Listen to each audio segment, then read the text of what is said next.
আসসালামু আলাইকুম প্রিয় শিক্ষার্থী, আজকের এই পর্বে আমরা টাইপ 6 এর কোশ্চেন আলোচনা করব। তো আমাদের টাইপ 6 এর বিষয়টা হচ্ছে কি নাগরিকের কর্তব্য ও কর্তব্য সম্পর্ক। আচ্ছা আচ্ছা দেখো আমাদের 67 নম্বর কোশ্চেনে কি 67 নম্বর কোশ্চেনটা বলতেছে যে নাগরিকের কর্তব্যকে কয় ভাগে ভাগ করা যায়। তো আমরা জানি যে নাগরিকের কর্তব্যকে মূলত দুই ভাগে ভাগ করা যায়। কয় ভাগে? দুই ভাগে। এরপরে আমাদের 68 নম্বর কোশ্চেনটা দেখি। 68 নম্বর বলতেছে যে মনিকা নির্বাচনে সততার সাথে ভোট দান করে। তারপরে এক্ষেত্রে মনিকার কর্মকাণ্ড কোন কর্তব্য, দেখো এক্ষেত্রে মনিকার কর্মকাণ্ডকে কোন ভাগে ভাগ করা যায়, কোন ভাগে আমরা বলতেছি এটা মূলত তার একটা কি আইনগত, নৈতিক, সামাজিক নাকি অর্থনৈতিক, সেটা মূলত একটা কি তার নৈতিক ভাগ। দেখো এটা হচ্ছে মূলত নৈতিক। এরপর 69 নম্বর নাগরিকদের নৈতিক কর্তব্য কোনটি। আচ্ছা নাগরিকদের নৈতিক কর্তব্য, এই যে এই চারটা অপশনের মধ্যে নৈতিক কর্তব্য কোনটি বলতেছে বর্ণাঢ্যদের সাহায্য করা, রাষ্ট্রের সংবিধান মেনে চলা। আচ্ছা সংবিধান মেনে চলা তো আমাদের কি রাজনৈতিক, সামাজিক শৃঙ্খলা মেনে চলা, রাষ্ট্রীয় কোষাগার অর্থ প্রদান করা, এগুলো আলাদা। দেখো এর মধ্যে বর্ণাঢ্যদের সাহায্য করা হচ্ছে কি আমাদের একটা নৈতিক কর্তব্য। এরপরে আমাদের হচ্ছে 70 নম্বর কোশ্চেনে কি বলতেছে যে নাগরিকের কর্তব্য কি, নাগরিকের কর্তব্যে কি হয়। দেখো যে বলতেছে এক সৎ ও যোগ্য লোককে প্রতিনিধি হিসেবে বাছাই করা অবশ্যই, এবং কি রাষ্ট্রের প্রচলিত আইনের প্রতি শ্রদ্ধাশীল থাকা, প্রতিবেশী রাষ্ট্রের নাগরিক, আচ্ছা প্রতিবেশী রাষ্ট্রের নাগরিকদের প্রতি সামঞ্জস্য হতে হবে এমন না কথা না, মানে কি 1 এবং 2, তার মানে 1 এবং 2 হচ্ছে কি কতে। এরপর 71 নম্বর যে রাষ্ট্র প্রদত্ত নাগরিকের মর্যাদাকে কি বলা হয়। তো আমরা বলতেছি রাষ্ট্র প্রদত্ত নাগরিকের মর্যাদাকে বলা হয় যে নাগরিকতা। কি বলা হয়? নাগরিকতা বলা হয়। এরপর আমাদের 72 নম্বর কোশ্চেন যে বিশ্ব মানবতার সাহায্যে এগিয়ে আসা কোন ধরনের কর্তব্য। কি যে বিশ্ব মানবতার সাহায্যে এগিয়ে আসা কোন ধরনের কর্তব্য, এটা আইনগত, সামাজিক, অর্থনৈতিক নাকি নৈতিক। দেখো বিশ্ব মানবতার সাহায্যে এগিয়ে আসা এটা মূলত আমাদের কি নৈতিক কর্তব্য। কোন ধরনের কর্তব্য? নৈতিক কর্তব্য।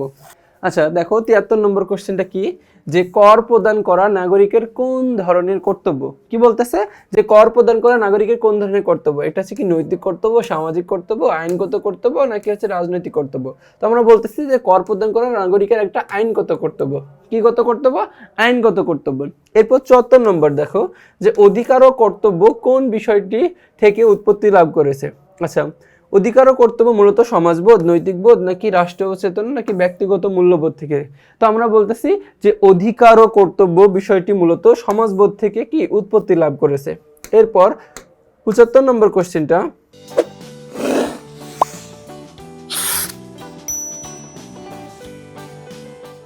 যে কর্তব্যের দাবি কিসের সীমা নির্ধারণ করে। তো দেখো আমরা জানি যে কর্তব্যের দাবি মূলত অধিকারের সীমা নির্ধারণ করে। কিসের সীমানা? অধিকারের সীমানা, স্বাধীনতার না, ভোটাধিকার না, সম্প্রীতির না, আমাদের কি মূলত অধিকারের সীমানা নির্ধারণ করে। এরপর 76 নম্বর যে রাষ্ট্রের প্রতি আমাদের কর্তব্য হলো কি 1 নম্বর আনুগত্য প্রকাশ করতে হবে, 2 নম্বর কি যে বিদেশি শাসন মুক্ত করা, এবং কি সঠিক সময়ে কর প্রদান করা। দেখো এখানে আমার কি এই তিনটাই কি আমাদের কর্তব্য, এখানে কি তিনটাই কর্তব্য, তার জন্য বলতেছে আমাদের 1, 2 এবং 3 আনসার। এরপর 77 নম্বর কোশ্চেনটা দেখি। 77 নম্বর কোশ্চেন বলতেছে যে বাংলাদেশের নাগরিকের নিয়মিত কর প্রদান করা প্রয়োজন, কারণ কি? কারণ হচ্ছে মূলত দেখো যে কারণ কি এক দেশের প্রশাসন পরিচালনার জন্য, এক হচ্ছে কি প্রতিরক্ষা উন্নয়নমূলক কাজের জন্য, রাজনৈতিক কর্মকাণ্ড পরিচালনার জন্য। দেখো রাজনৈতিক কর্মকাণ্ড পরিচালনার জন্য অত আমরা নিয়মিত কর প্রদান করি না, তো কর প্রদান করি মূলত আমরা হচ্ছে কি এই দেশের প্রশাসনের জন্য এবং কি প্রতিরক্ষা উন্নয়নের জন্য, মানে কি 1 এবং 2। এখন দেখো অনেকে কি করে দিবে 1 এবং 2 আছে, তার মানে কি ক আনসার করে দিবে। এখন ক আনসার করলে এখানে কি ভুল হবে, দেখো 1 এবং 3 দেওয়া, তার মানে কি আমাদের গ দেখতে হবে, গতে 1 এবং 2 আছে। এরপর আমাদের 78 নম্বর কোশ্চেন কি বলতেছে। 78 নম্বরে দেখি যে অধিকার ও কর্তব্য।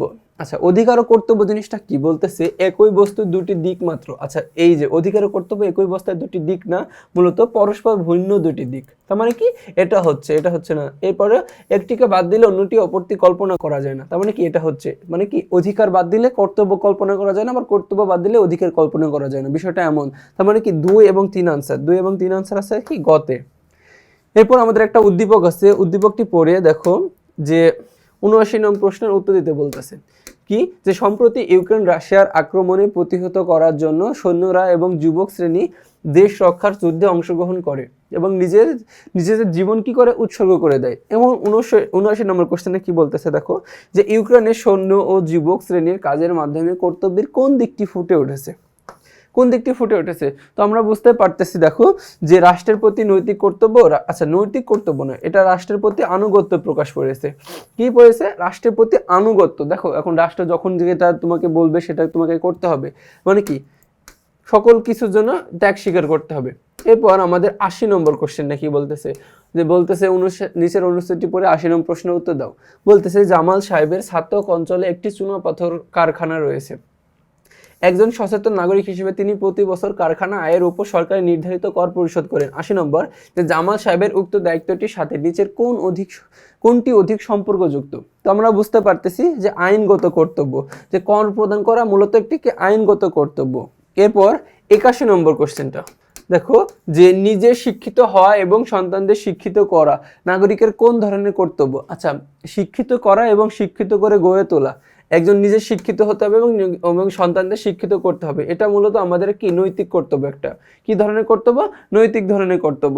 তো এরই মাধ্যমে আমরা কি এই টাইপের সকল এমসিকিউ শেষ করে ফেললাম। তো পরবর্তীতে তোমাদের সাথে আবার দেখা হবে, ততক্ষণ পর্যন্ত তোমরা সুস্থ থাকো, ভালো থাকো, আসসালামু আলাইকুম।